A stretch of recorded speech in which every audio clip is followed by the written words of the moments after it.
छठ का पर्व खरना से शुरू हो जाती है और खरना पर पारंपरिक डिश बनती है, यानी कि गुड़ की खीर बनती है। तो गुड़ की खीर कैसे बनाना है, चलिए मेरे किचन में। Hello friends, welcome back to my channel Archana Jha Chaudhary's kitchen. बस आज हम गुड़ की खीर तैयार करेंगे, वो भी पारंपरिक तरीके से, बिल्कुल शुद्ध प्योर गुड़ की खीर बनाएंगे। तो चलिए शुरू करते हैं रेसिपी।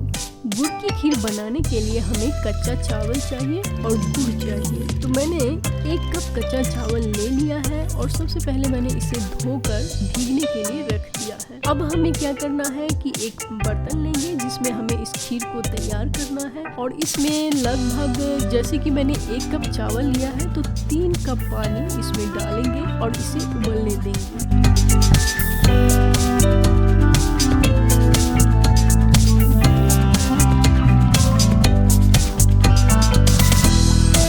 देख सकते हैं कि मेरा चावल जो है सोख हो चुका है और इसमें पानी भी उबलने लगा है, और इस उबलते हुए पानी में सभी चावल डालेंगे। और डालने से पहले जो है थोड़ा सा चावल अग्नि देवता को चढ़ाया जाता है। पहले के ज़माने में चूल्हा पे बनता था तो चूल्हा में डाला जाता था, अभी हम गैस पे बना रहे हैं तो गैस में ही थोड़ा सा हम डाल देंगे, यानी कि हमें आदत है एक डालने की, तो इस तरह से हम इसमें डालेंगे। और इसके बाद चावल डालकर अच्छी तरह से मिक्स करेंगे और लीड डालकर इसे हम लो टू मीडियम फ्लेम पर इसे हम पकने देते हैं, यानी कि इसे हम पहले चावल बन जाने देते हैं।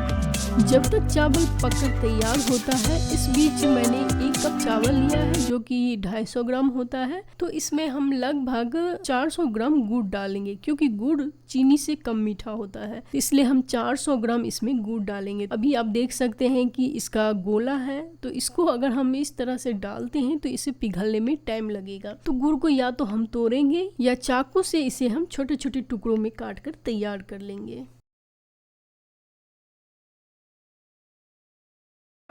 छठ का जो खरना होता है उसमें सभी के घर में गुड़ का खीर जरूर बनता है। और पहले तो ऐसा होता था कि गन्ने के रस में इसका खीर बनाया जाता था। गांव में, हम लोग गांव में जब रहते थे तो हमारे गन्ना का खेत होता था जिसमें गन्ना उगाया जाता था, और इसी मौसम में जो है गन्ना निकलता है, कटता है। गांव के सभी लोग अपने अपने खेतों से एक एक गठली गन्ना काट कर लाते थे और उसको जाकर पेरते थे मशीन में। गन्ना पेरने वाला मशीन होता था जो कि हाथ से चलता था, हाथ से भी चलता था, पेट्रोल पर भी चलता था, और बैल लगा दो तो बैल भी उसे खींच सकता था। तो जिसके पास जैसी सुविधा होती थी वो उस तरह से उस मशीन से अपना जूस निकालते थे। तो हम लोग भी, मैं भी अपने भैया के साथ जाया करती थी। मेरे घर के बगल में ही था एक गन्ने वाला मशीन, गन्ना पेरने का मशीन था जिसमें से गन्ना का रस निकाला जाता था। तो आज के दिन, खरना के दिन क्या होता था कि गांव के सभी लोग अपने अपने खेतों से गन्ना निकालेंगे और एक एक गठरी गन्ना लेकर जाते थे और वहाँ पर रस निकालते थे। रस निकालने के लिए एक लोग गन्ने को उसमें मशीन में लगाते थे और बाकी सभी 2-3 लोग जो है चारों तरफ घुमाते थे, इससे गन्ना पेर कर उसका रस आ जाता था।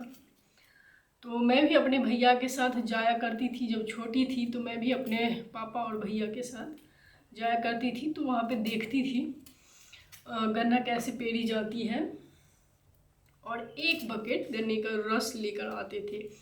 जिनका बड़ा फैमिली होता था वो 3-4 बकेट भरते थे, और जिनका छोटा फैमिली था वो लोग 1 बकेट भरते थे। तो मैं 4 भाई बहन थी, मम्मी पापा थे, तो हमारे यहाँ 1 बकेट गन्ने का रस आता था। और उस गन्ने को पहले तो हम लोग पीते थे, जिसको 1 गिलास 2 गिलास जो जितना पी सकता है, हम लोग पहले रस पीते थे। और उसके बाद जो रस बचता था उसका मम्मी खीर बनाती थी। तो गन्ने के रस में खीर बनता था, और उसके बाद उसमें दूध, नारियल, इलायची वगैरह डाली जाती थी फ्लेवर के लिए। बट जिनके पास गन्ना का खेत, अपना गन्ना का खेत नहीं होता था, तो उनको या तो गन्ना खरीदेंगे या गुड़ खरीदेंगे, तो वो गुड़ ही खरीदा करते थे। अब आज के टाइम में जहाँ हम लोग शहर में रह रहे हैं, गन्ना का रस ज़्यादा महंगा है, गुड़ से हम लोग खीर बनाते हैं।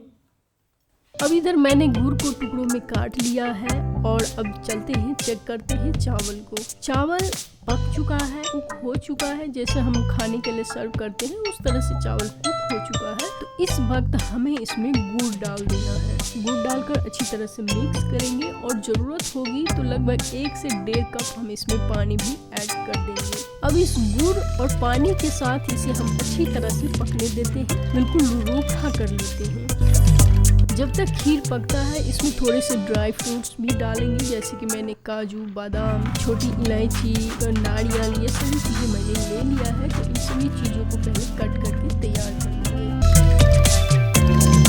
अब एक बार फिर से लिड हटाएंगे और इसे हम चेक करेंगे। अब मैं देख रही हूँ कि इसका पानी सूख चुका है, चावल भी अच्छी तरह से कुक हो चुका है। तो इस वक्त हम कटे हुए सभी ड्राई फ्रूट्स डालेंगे, साथ में इलायची पाउडर भी इसमें डाल देंगे। डालकर अच्छी तरह से मिक्स करेंगे। और अभी मुझे यह थोड़ा रूखा लग रहा है तो मैं 1 कप पानी इसमें और डाल रही हूँ। डालकर अच्छी तरह से मिक्स कर देती हूँ और थोड़ी देर फिर से हम इसे पकने देंगे।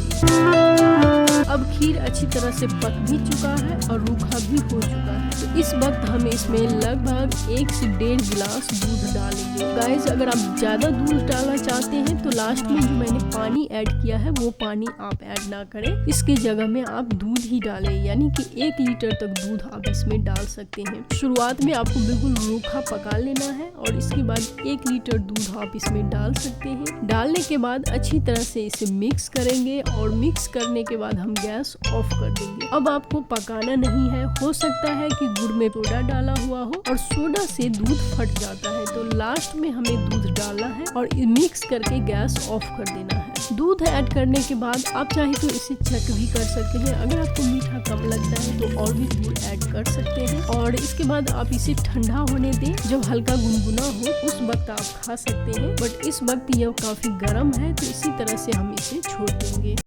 अब मेरी खीर ठंडी हो चुकी है तो अब मैं आपको सर्व करके दिखाती हूँ कि किस तरह से तैयार हुआ है, इसका कलर कैसा है, टेक्सचर कैसा है। ये खीर बहुत ही डिलीशियस होता है। तो गाइस, इस खरना पर आप भी अपने घर में इस खीर को बनाइए। यह खीर कोई भी बना सकता है, कोई भी इसे अपनी फैमिली में सर्व कर सकते हैं, इंजॉय कर सकते हैं। इसी तरह से गुड़ की खीर आप तैयार कीजिए और रेसिपी अच्छी लगी हो तो लाइक शेयर जरूर कीजिए। चैनल को सब्सक्राइब नहीं किया है तो जल्दी से सब्सक्राइब कर लीजिए। फिर मिलती हूँ एक नई वीडियो के साथ, तब तक के लिए बाय बाय। हैप्पी छठ। राना मैया आप सभी के मनोकामना पूर्ण करें और बहुत ही अच्छे से आप लोग छठ मनाएं।